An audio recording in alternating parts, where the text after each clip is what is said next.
Thank you. Thank you everyone for coming out today, and I really want to thank everyone who's been writing to their MPs. I know it's not always the most kind of thankful job, but it's so important. And I just want to say to you that it is working. Like, in all my time doing this, I've never seen such reactions from MPs. Like, ones who I have written down as the most pro-abortion out there, I'm seeing emails back going, no, I think this is too far, you know, I'm happy with the current law, but this is extreme. So it really is working. And I think we just need to remember how extreme these amendments are. The MPs pushing them forward is saying, well, you know, this is just about ensuring that women are put in prison, nobody wants that. I think they're just hoping that nobody actually looks at what these amendments say, because that's not what they say. So I'm just going to talk a little bit about what they actually do say.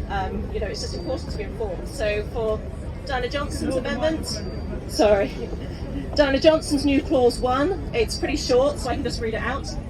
For the purposes of sections 58 and 59 of the Offences Against the Person Act and the Infant Life Preservation Act, no offence is committed by a woman acting in relation to her own pregnancy.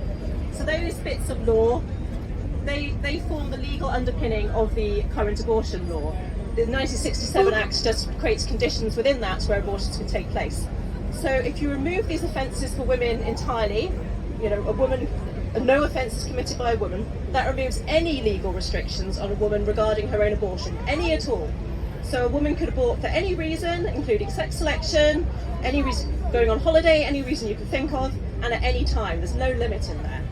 So she does try to claim that there is a limit. She says the abortion limit wouldn't change within a healthcare setting, but this is meaningless, as we know, because more than half of abortions now are carried out by a woman in her own home, using telemedicine, the pills by post policy that they pushed for, and which has had such devastating results. They pushed for this, and now they're using it to try and change the abortion law.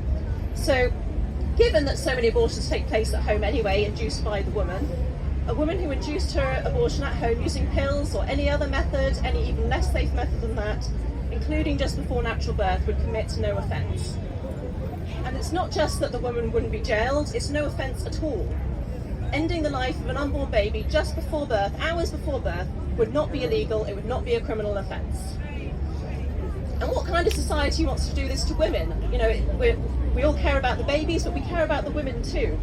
In inducing an abortion at home, particularly at that late stage, it's dangerous. And can you think of anything more traumatic than that? You know, a baby doesn't just disappear. A woman will have to give birth to a dead baby. So that's Diana Johnson's amendment. Stella Creasy's one is even more deliberately obscure. It's got 5 different bits. I won't go into it all. But it ends up at more or less the same place. It decriminalises abortion entirely up to 24 weeks and makes it so there can be no custodial sentence, and you can only have any kind of offence whatsoever with the direct intervention of the Director of Public Prosecution. It's never going to happen. So it ends up in about the same place. So it really would, both of these would mean abortion up to birth. So these amendments, they're deadly to babies, they're devastating to women, and there's nothing compassionate about it. We don't let them tell us that they're the compassionate ones and we're not. There's nothing compassionate about this. And so that's why we're rallying today. It's why we'll rally next week, because it looks like the actual debate might happen next week, and it's why we'll rally every time that something like this happens, because we're coming out to defend life. So we work towards a day when all human life is cherished and protected, but today our message is a very simple one, and it's one that all people of goodwill should be able to agree with: no to abortion up to birth. Thank you.